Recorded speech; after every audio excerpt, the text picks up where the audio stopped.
Hi everyone. Today we're going to do a presentation on how to conduct DDoS attacks in a controlled environment using virtual machines to attack a Linux server.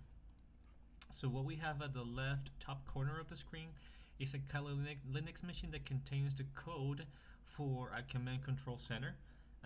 Then we have Windows 1.8.1 server that is accessing a web application that is living in a server with the IP address 10.0.2.15, and that server is this server here. And so if we do pm2 list, we're gonna look at the web application that is up and running as a service. So we're using pm2 to run a Node.js web application as a service. And if we want to conduct a DDoS attack, first we need to start the command control center, and we need to spin up some botnets. So I'm gonna spin right now just one botnet to see how it connects to the command control center and how it is able to reach the victim's machine when it is issued the command to conduct the attack. And so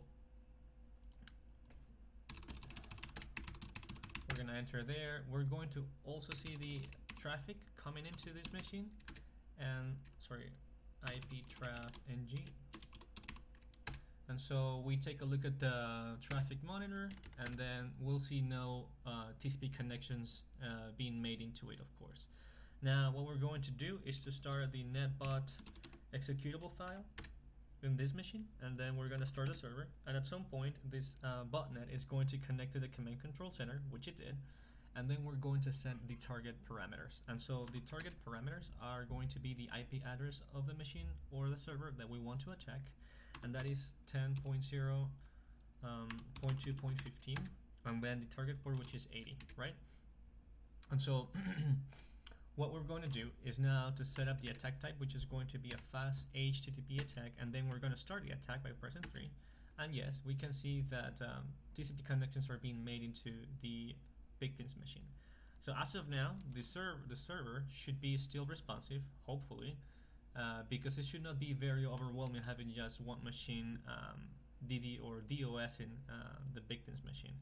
So what we want to do is first to halt the attack, so no more traffic is going to be sent to this machine. We can take a look at that again, and yes, there's nothing there. And what we're going to do is to spin up 3 more attacker machines.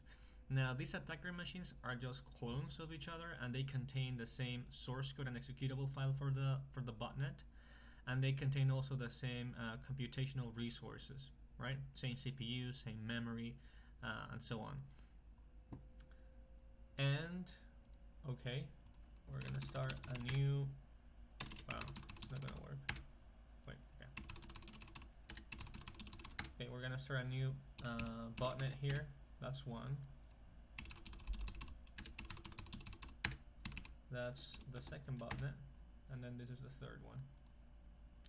So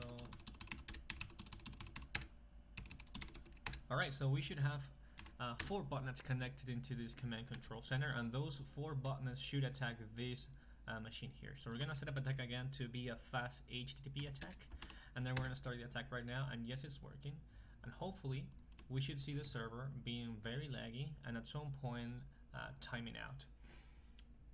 So what is interesting about this framework that I created is that the botnets are going to be running this command in parallel because they are being detached from the main thread of the command control center. So basically each of these botnets are going to be a thread within the command control center, and then we can see, of course, that the DDoS attack worked because the server is not responsive, right? So it took a long time to respond, and that will be DDoS for you. That's the way that it works.